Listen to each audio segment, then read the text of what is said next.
सर्व कार्यकर्त्यांना विनंती आहे की आम्ही ज्या दिशेला उभं राहिलो त्याच्या उजव्या हाताला आपण सर्वांनी एकत्र यायचे। गेटच्या समोर गर्दी करू नका, उजव्या साईडला कार्यकर्त्यांनी एकत्र या।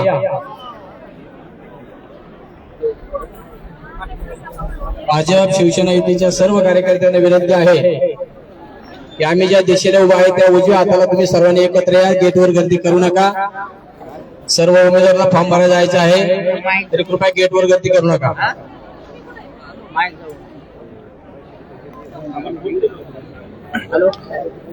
झेडपी पंचायत समिती निवडणूक महायुतीच्या उमेदवारांचे अर्ज दाखल आणि या ठिकाणी जाहीर सभा होणार आहे।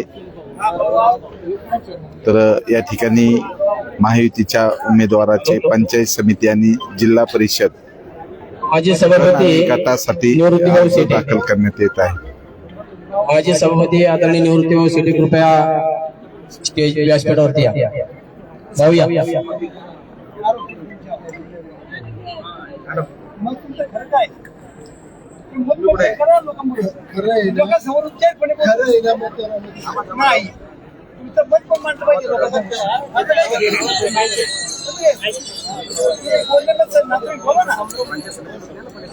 हॅलो हॅलो हॅलो, सर्व कार्यकर्त्यांना विनंती आहे या ठिकाणी आदरणीय निवृत्तीभाऊ शेटे आपल्याला मार्गदर्शन करतील। त्यानंतर जिल्हा दूध संघाचे संचालक आणि जिल्हा परिषद पंचायत समितीचे मावळ तालुक्याचे प्रचार प्रमुख आदरणीय बाळासाहेब नेवळे हे मार्गदर्शन करतील। त्यानंतर या राज्याचे माजी राज्यमंत्री बाळाभाऊ भेडे या ठिकाणी कार्यकर्त्याला मार्गदर्शन करतील। मी निवृत्ती भाऊंना विनंती करतो की आपण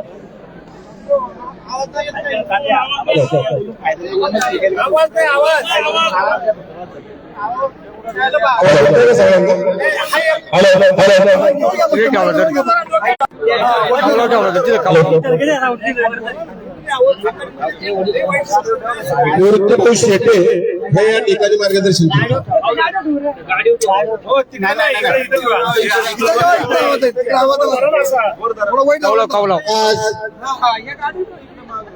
भारतीय जनता पक्ष RPI आणि शिंदे शिवसेना गट या आपल्या सर्व युतीच्या उमेदवारांचा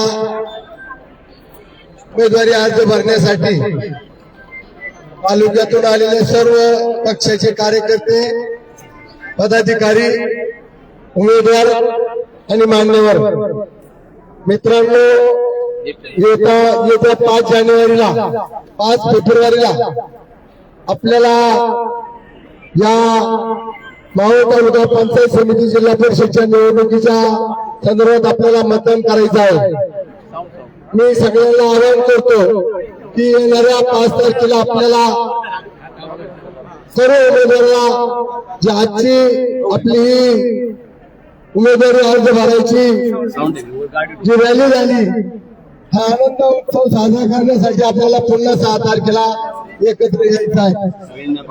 सन्माननीय आपल्या तालुक्याचे आमदार चालू बोला आपल्या तालुक्याचे आमदार सुनीलराव शेळके हे वेळोवेळी माझ्या नावाचा उल्लेख करतात। मी जिथे उल्लेख करतात आणि युती करायचे असं म्हणतात, युती करायसाठी मित्रांनो गेलो नाही। प्रशांत भागवत यांच्यावरती अन्याय झाला, बरोबर ना? प्रशांत दादा म्हटले की भाऊ मला माझे अन्याय होते, तुम्ही मला जर उमेदवारी देत असेल तर मी विचार करतो। आणि म्हणून कोर कमिटीचा अध्यक्ष म्हणून आम्ही माझ्या रेल्वे स्टेशनच्या फ्लॅटवरती प्रशांतांना आम्ही थांबलो। प्रशांतांना फोन आला, प्रशांतांना म्हटलं आपल्याला मला त्यांना विचारायचंय की शेवटचा प्रश्न विचारायचा मला उमेदवारी काय द्यावं, आणि म्हणून त्यांचा येण्याचा प्रसंग झाला। मी कुठल्याही प्रकारची युती आणि हे करायचं बोलणी करण्यासाठी गेलो नाही। आणि हे बोलतात ही चुकीची माहिती देतात. एवढ्या मोठ्या माणसाने अशी चुकीची माहिती देणं ही मला उचित वाटत नाही. असो मोठे आमदार आहेत ते, त्यांचं त्यांना लटलं, त्यांनी पुन्हा असा आरोप करू नये अशी मी त्यांना विनंती करतो आणि थांबतो. येत्या 5 तारखेला आपण सगळ्यांनी आपल्या भारतीय जनता पक्ष, शिवसेना, शिंदेगड आणि हरपई या सगळ्या उमेदवारांना विजय करावा अशी विनंती करतो आणि Ramkrishna Hari. Hello hello hello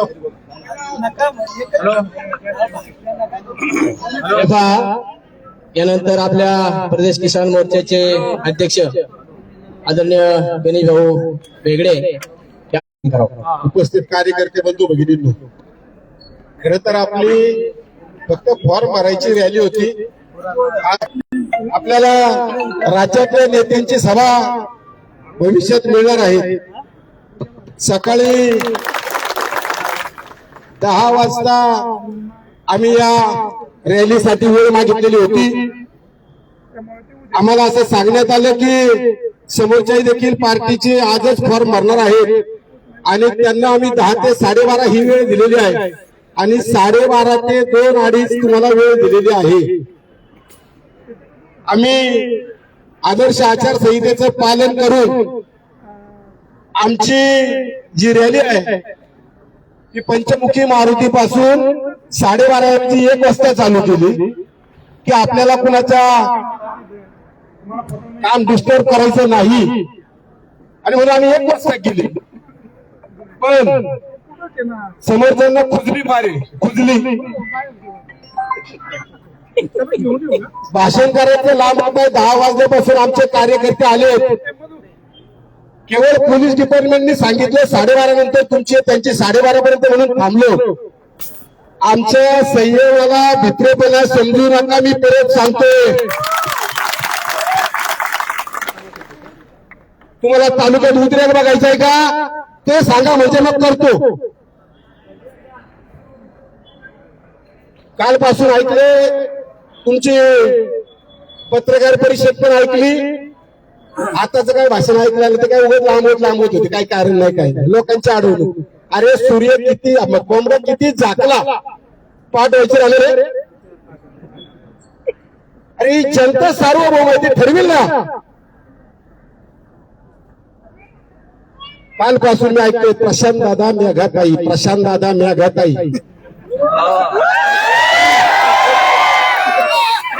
आणि निवृत्ती भाऊ. अरे सोंगाडे, अन्याय तू करायचा आणि त्यांनी निर्णय घेतला की मग वेगवेगळी कारण पॉलिश किती करणार. आणि आता तर सांगितले 2 दिवस आहे, आता परत या, आता देतो. अरे धनुष्यातून सुटलेला बाण आणि तोंडातून गेलेला शब्द परत घेता येत नाही. त्यांनी त्यांची भूमिका घेतली. निवृत्ती भाऊच्या बाबतीत सांगितलं माझ्याकडे आले, चला बरं फोटोबाच्या वेळेला तुझ्याकडे आले का तू त्यांच्याकडे गेला, चला ना. बेलाडे तळेगाव मध्ये भाऊंचा फ्लॅट आहे, त्या फ्लॅटवरती बसलेले असताना त्यांना बोलवण्यात आलं. ते तिथे गेले भाऊ आणि सारखे कालपासून चाललंय युतीचं चाललंय. अरे तुम्ही सांगितलं ना जाहीरपणाने आम्ही यापुढे भाजपची युती करणार नाही, मग कशाला 24 तासाचा अल्टिमेट. अरे 24 नाही, काय तुला धरायची ती घर काय होत नाही. ज्या पद्धतीने राजकारण चालवलंय ना, तालुक्यात संघर्ष कशाला. काही याआधी निवडणुका झाल्या नाहीत का? झाले नाही. ती एक टीव्हीला जाहिरात असते बघा, धवती कळवळतय मी, खळबळतय मी. अरे बापरे, एवढी आग लागली प्रशांत दादा, लय आग लावली तुम्ही.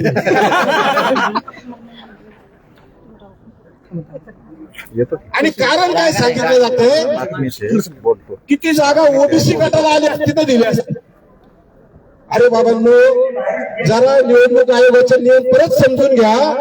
ती जागा सर्वसाधारण महिला, फक्त आठ एवढीच की महिला पाहिजे. सर्वसाधारण कोणत्याही गटातली चालते.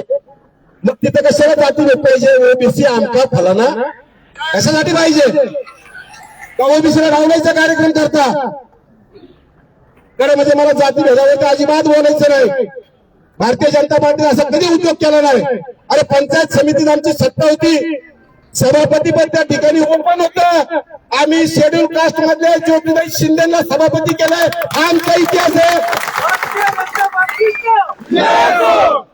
कार्यकर्त्याला नादाला लावायचं, त्याला फिरवायचं, खर्च करायला लावायचा, डोपराला उळ बांधायचा आणि पाहुणे रावले आले की मग थांब.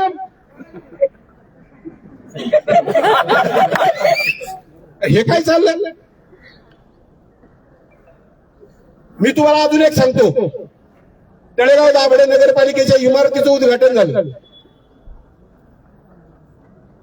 सगळ्या माजी आमदार मावळ तालुक्यातल्यांचे सगळ्यांचे प्रवेशद्वार केली होती. बघितले का? राष्ट्रवादीने पण काही असतात ऐका, सगळ्यांची प्रवेशद्वार केली होती.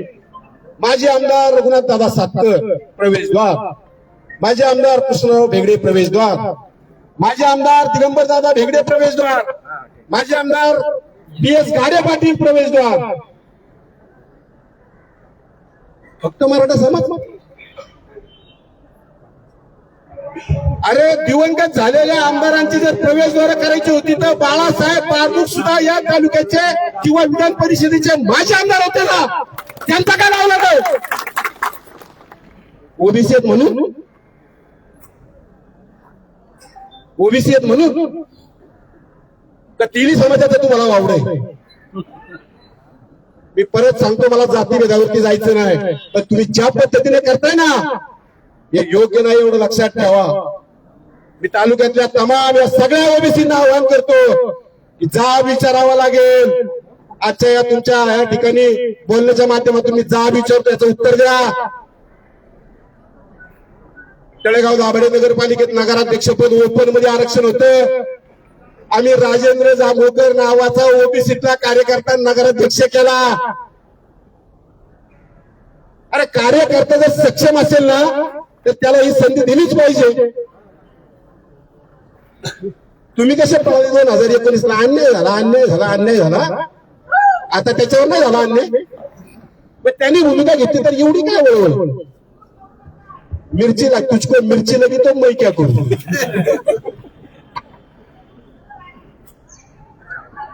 तुम्ही सांगताय ते बंद करून टाका युतीचं. अरे बोलताय कोण? माझ्याकडे तर असे रेकॉर्डिंग घेत मग करा युती करा. मी ऐकलं सगळ्या पत्रकार परिषदेमध्ये. मी परत सांगतो, माझ्याकडे रेकॉर्डिंग 3 जागा घ्या. कशासाठी? नको ना बाबा, ठरलंय ना आमचं लढायचं. आता म्हणले मला मुख्यमंत्री कार्यालयातून फोन येतो, तिथून सांगितलं होतं की युती करावं. भारतीय जनता पक्षाच्या प्रदेशाध्यक्षांच्या कार्यालयातून त्यांचा फोन येतो, युती करा. जिल्हाध्यक्षांच्या इथून फोन येतो, युती करा. काय भाजपवर वाईट दिवस आले तो? आमचा प्रदेशाध्यक्ष आता 288 नगरपालिका नगरपंचायतीच्या निवडणुका झाल्या. 120 ते 125 नगराध्यक्ष भारतीय जनता पक्षाचे झाले. महापालिकेच्या निवडणुकीचा निकाल तुम्ही सगळ्यांनी परवा ऐकला असेल. 29 महानगरपालिकांच्या निवडणुकांमध्ये 26 महानगरपालिकेत भारतीय जनता पक्षाची सत्ता आली. तुमच्या अजित पवार गटाची, आता मला राज्यावर बोलायचंच नाही, पिंपरी चिंचवड आणि पुणे काय अवस्था झाली? काय अवस्था झाली? आणि मग आमचा प्रदेशाध्यक्ष तुमच्याशी फोन करील का? अरे युती कर बाबा, युती कर. अरे प्रत्येकाने आपली उंची ओळखून वागायचं असतं बाळा. आमचा प्रदेशाध्यक्ष फोन करील, दाखवा रेकॉर्डिंग. जिल्हाध्यक्ष फोन करतो तुम्हाला, दाखवा रेकॉर्डिंग. उगा आपलं खोटं नाटक बोलायचं, माय भगिनी माय बंधू माय भगिनी. आता प्रभाकर कान टावकर चाललेली लोक बघ कान टाव करून तिथपर्यंत शिवसेना युतीचा हा जोश पाहिजे परत शेवटपर्यंत. आणि मी म्हणतो कार्यकर्त्यांची घरं बुडवतात आम्ही. हे कुणी आणलं नाटक पैशाचं? मी विकास केला 4,000 कोटी 5,000 कोटी. अरे मग विकासाला एवढे पैसे आणले तर मग मताला पैसे कशासाठी वाटतो? नाहीतर चल पोटराच्या मंदिरात हात ठेवून मी पैसे वाटत नाही.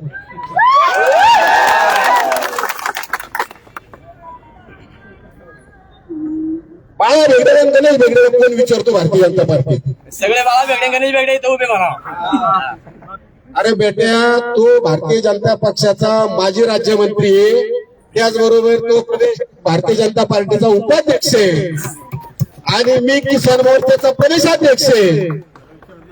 आम्हाला काही येडं म्हणून बनवलं काय? का मावळत्या लोकांना येडं समजतात? काही बोला आपलं चालतंय, रिटून चालतंय.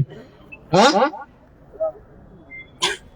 ही जी काही थोतांडगिरी आहे ना, ही बंद पाडायची. या आधी 25 वर्ष मावळ तालुक्यात भारतीय जनता पक्षाचा आमदार होता. आम्ही कधी म्हणलो की तुम्ही इलेक्शन कशाला लढवता? तुम्ही काय केले? अरे निवडणुका लढवणं हा बाबासाहेब आंबेडकरांच्या संविधानाने दिलेला आपल्याला अधिकार आहे. आमच्या पक्षाची एक भूमिका आहे.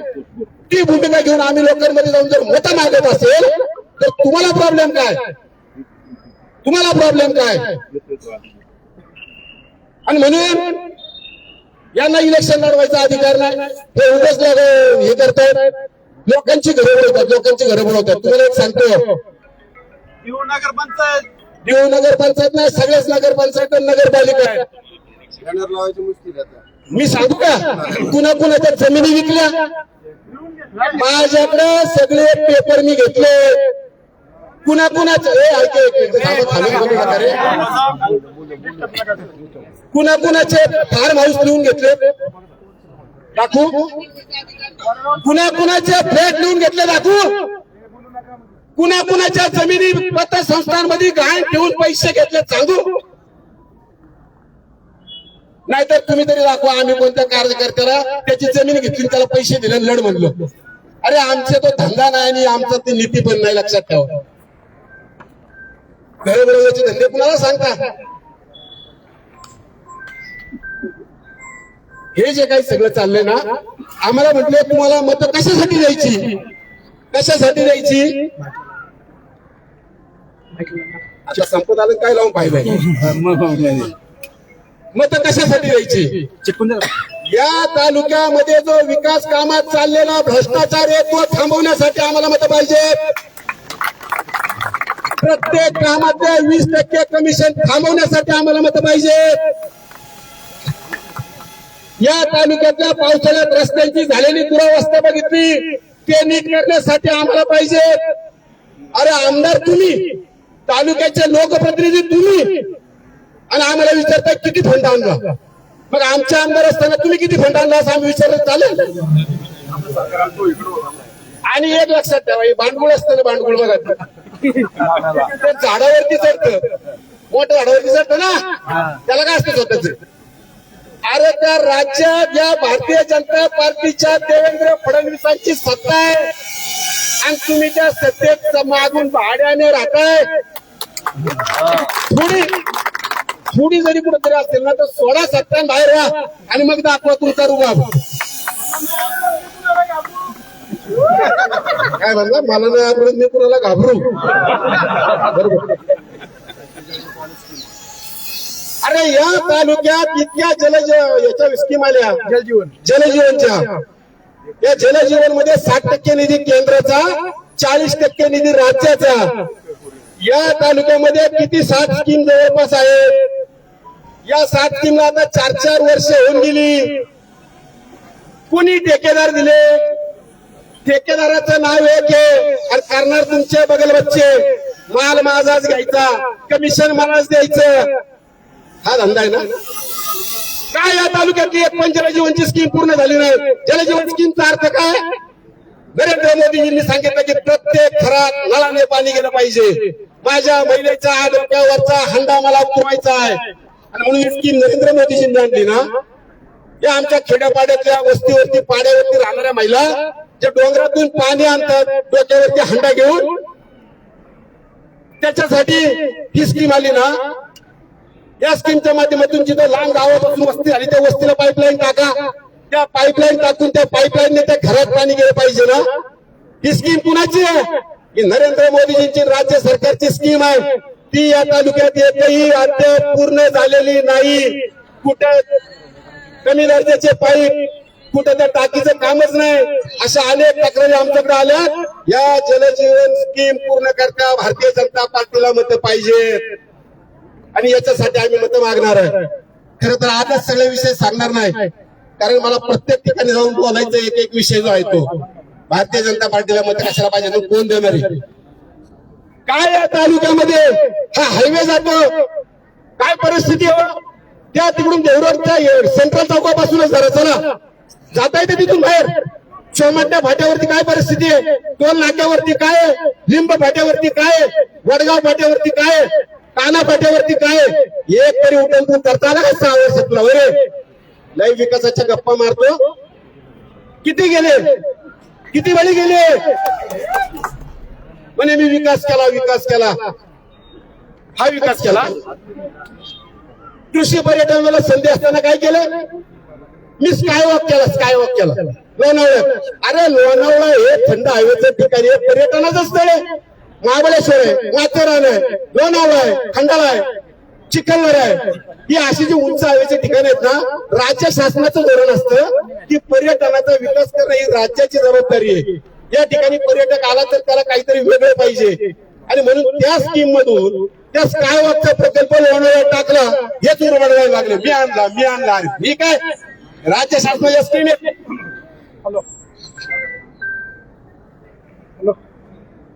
कोण विचारते. अरे विचारल्याशिवाय ही गर्दी झाली का, त्याशिवाय ही लोक आलेत का. त्या माईक पुढे आलं की ते तमाशा माहितीये का तुम्हाला, आपण बघितला ना गणगवळूंचा कार्यक्रम. त्याच्यानंतर काय होतं, बतावणी ते बाबराव अरे सोंगडे काही आपलं बोलायचं आमचं तोंड नाही नीट. ते भाऊ निवृत्ती भाऊला मी रात्री फोन केला, निवृत्ती भाऊला फोन केला मी, भाऊ तुमच्या नावाने असं सांगतोय, आता मला सांगा. अरे तू मला त्या राजू कडलेला उमेदवारी टाळायची असेल तर त्याला सांगून टाका ना, तुला टाळला बुवा. नाही थांबा, आता तुला टाळला म्हणून सांगायची हिंमत आहे का तुमच्याकडे. कारण तुम्हाला तुमच्या मामाच्या पोराला उमेदवारी द्यायची, मामाचा पोरगा अतुल मराठे मामाचा पोरगा, त्याला उमेदवारी द्यायची ना.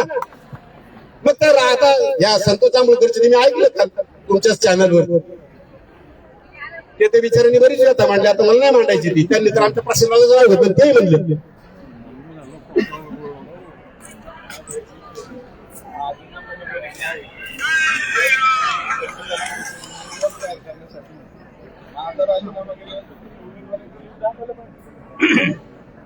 प्रशांत दादांनी या ठिकाणी खुलासा करतायत ते खरं तर तुम्हीच बोललं पाहिजे. बोला आता, मी तुमच्या सांगण्यापेक्षा तुम्हीच सांगा. हा, मी राजू कडलक वरती होतो बरं का, मी जात नाही कुठं. राजू कडलकची उमेदवारी तुम्हाला सांगायची की मला तुझी थांबवली नाही. निवृत्ती भाऊ मला म्हटले की राजू कडलकला जर उमेदवारी देणार असेल तर मी माझी उमेदवारी थांबवतो. अरे भाऊंच्या पोराची उमेदवारी मुरली अण्णा मोहोळच्या घरामध्ये जाहीर झाली, मग भाऊंनी कशी करून दिली. आणि आमची जाहीर आहे ना, आम्ही ती उमेदवारी अधिकृतपणे जाहीर केलेली आहे. 24 तासाचा अल्टिमेटम. कशाला फसवतो त्या कडलकला, बिचारा कडलक चांगलं काम करणारा कार्यकर्ता आहे. काल मी संतोष जांभूळकर आपले जांभूळचे माजी सरपंचाचे ऐकले, त्यांनी सांगितलं की प्रशांत दादांनी लय काम केलं होतं. आता हे सगळ्या तालुक्याला माहितीये प्रशांत दादांनी किती काम केलं होतं. आता झालंय ना, केलंय ना त्याच्या अन्याय तर गप्पी अजून त्याचं मीठ पळायच्या कार्यक्रम झालं. याचं उत्तर तुम्हाला मिळणार, 7 तारखेला मिळणार, एवढं लक्षात ठेवा. म्हणून मला वाटतं आता बाळाभाऊ आलेले. खरं तर आजची खरंच बोलायचं नव्हतं बरं का. आता हे तुम्ही सगळे म्हटले काहीतरी बोललं पाहिजे, कारण पत्रकार परिषदेमध्ये 4 वाजता आपण सगळ्या उमेदवारांच्या अधिकृत नावं जाहीर करणार आहोत. त्यामुळे आता तुमच्या सगळ्यांसमोर करत नाही, पण सगळे फॉर्म भरायचं आपलं काम चालू आहे. 15च्या 15 उमेदवार भाजप शिवसेना युती त्या ठिकाणी येणार आहे. परत ऐका, 15च्या 15 येणार आहे. हे आता बंद करा ही नाटकबाजी. मला मुख्यमंत्री कार्यालयातून फोन आला आणि मला प्रदेशाध्यक्षाकडून फोन आला. कुणाचा फोन येत नाही.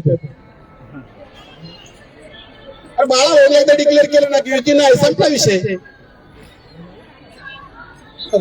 त्यामुळे कार्यकर्त्यांना सगळ्यांना माझी विनंती आहे की आतापासून फक्त 15 दिवस शिल्लक आहेत. 15 या 15 दिवसात तुमचे 15 दिवस 24/7 भाजप आणि शिवसेनेसाठी आपल्याला द्यायचे. एक मतदारापर्यंत पोहोचायचे आणि आलेला प्रत्येक मतदार हा भारतीय जनता पक्षाच्या कमळ आणि शिवसेनेच्या धनुष्यबाणावरती मतदान करेल असं सगळ्या कार्यकर्त्यांनी काम करावं. इतकेच आवाहन या निमित्ताने करतो आणि माझं बोलणं थांबवतो. धन्यवाद. जय हिंद, जय महाराष्ट्र.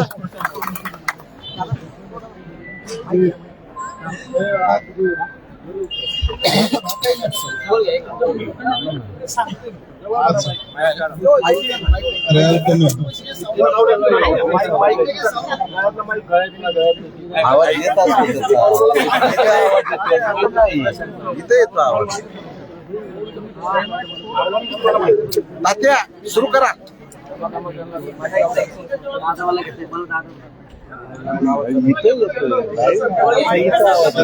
खऱ्या अर्थानं ज्या दिवशी राष्ट्रवादी काँग्रेसची पत्रकार परिषद ही अधिकृत उमेदवारांची यादी जाहीर करण्यासाठी पत्रकार परिषद होती आणि त्या पत्रकार परिषदेच्या टायमिंगला माझा राजीनामा केला. जर खऱ्या अर्थानं त्या दिवशी माझं नाव जर त्यांच्या यादीमध्ये असतं तर माझ्या राजीनाम्याबरोबर त्यांनी ती यादी प्रसिद्ध केली असती. आज सर्व पत्रकारांना माहिती आहे की आपण जे पत्रकार परिषदेचं निमंत्रण ही राष्ट्रवादी काँग्रेस पार्टीच्या उमेदवाराची यादी जाहीर करण्यासाठी होती आणि आपल्याला निमंत्रण पण त्या पद्धतीने दिलं होतं. परंतु त्या दिवशी यादीत नाव नव्हतं.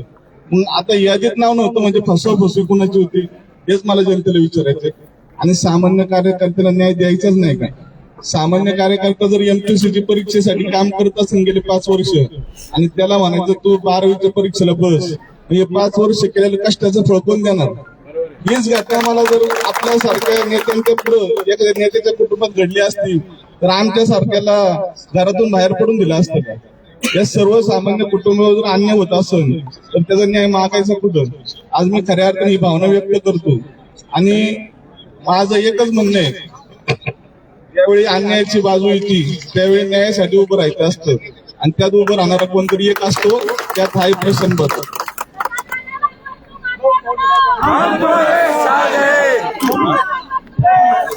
मग अशा बोलण्यातून माझ्याकडून एक खुलासा राहिला की आमच्या नवला कुंभरे गावचे तुकाराम भाऊ कडलक हे पंचायत समितीचे सदस्य माझ्या निवडणुकीच्या टायमाला बापना साहेबांक त्यांनी अधिकृत नवला कुंभरेला उमेदवारी मिळालेली आहे. तुम्ही नवला कुंभऱ्यातला उमेदवार कोणी देऊ नका. गावाने एक बैठकीत निर्णय घेतला की गावातला निवृत्ती शेट्याला उमेदवारी मिळालेली आहे म्हणून निवृत्ती शेट्याच्या विरोधात कोणी उमेदवारी द्यायची नाही. आणि तो खुलासा कडलक भाऊंच्या कुटुंबासह करत असताना कडलक भाऊच्या उमेदवारी जर पोराची तर राजूची जर जाहीर होत असेल तर आम्ही नवला कुंभऱ्याचा कोणताही पक्षाचा उमेदवार देणार नाही अशा या विषयाची सूचना होती. आणि तो आता प्रशांत दादांनी जो खुलासा केला की त्या यादीमध्ये राजू कडलकचं नाव नसल्यामुळं पक्षाने जबाबदारी दिली का आपल्याला उमेदवार हा रवी शेट्टीला द्यायचा आहे आणि म्हणून रवी शेट्टीला उमेदवारी दिलेली आहे. केलेला हा जे प्रचार आहे हा प्रचार अतिशय निंदनीय आहे. अशा प्रकारची मी विनंती करतो आणि हा खोटारडेपणा थांबवा अशी विनंती करतो आणि थांबतो. थोडक्यात काय तर नवला कुंभरे गावात उमेदवारी भेटल्यानंतर दुसऱ्यांनी थांबायचं नाही. मग जर पहिली उमेदवारी रवी शेट्टींची जाहीर झाली तर मग काय व्हायला पाहिजे?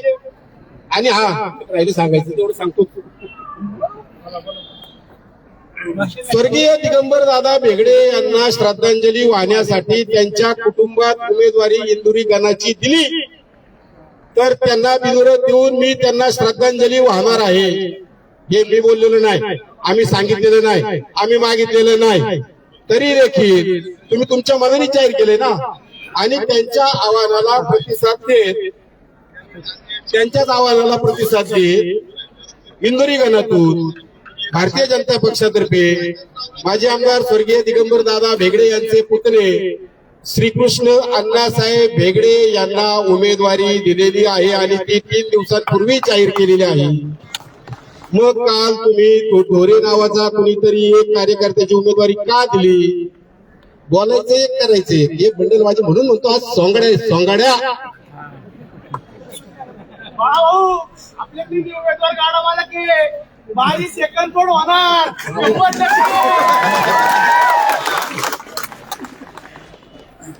मला परवा दिवशी माहिती आहे, श्रीकृष्णाने आणि रवी असेल प्रशांतदादांनी सांगितलं, आज खऱ्या अर्थाने ही आपल्या विजयाची मिरवणूक असल्याचं चित्र वडगाव मध्ये या ठिकाणी निर्माण झालेलं आहे.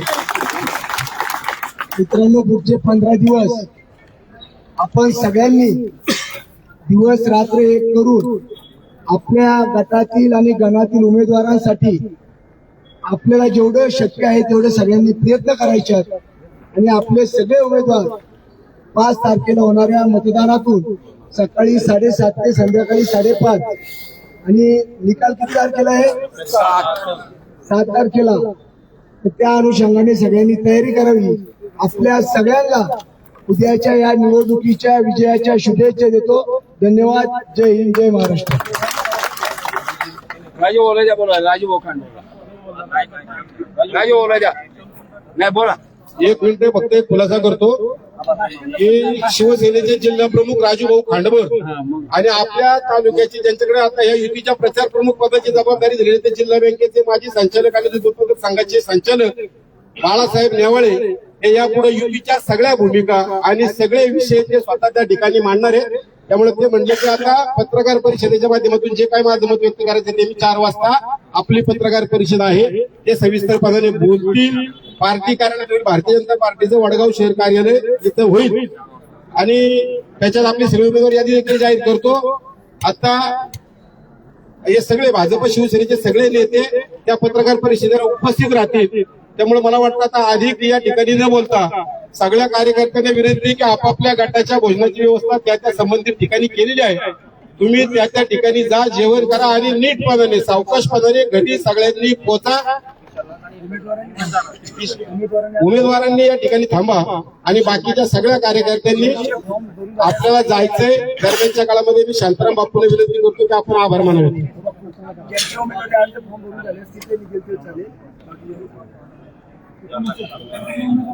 भाजप शिवसेना युतीचा सर्व कार्यकर्त्याला विनंती आहे की ज्या आपले 15 उमेदवार 5 जिल्हा परिषद 10 पंचायत समिती गणाचे उमेदवार ज्यांचे उमेदवार अर्ज भरून झाले असेल त्यांनी गेलं तरी चालेल, परंतु ज्यांचे उमेदवार अर्ज अद्याप दिलेले नाहीत त्या सर्व उमेदवारांनी बाळाभाऊ असतील, गणेश भाऊ असतील, लोकभाऊ शेटे असतील, बाळासाहेब नेवाळे असतील या ठिकाणी तहसीलदार कचेरीमध्ये थांबून त्या सर्व राहिलेल्या उमेदवारांचे अर्ज दाखल करतील.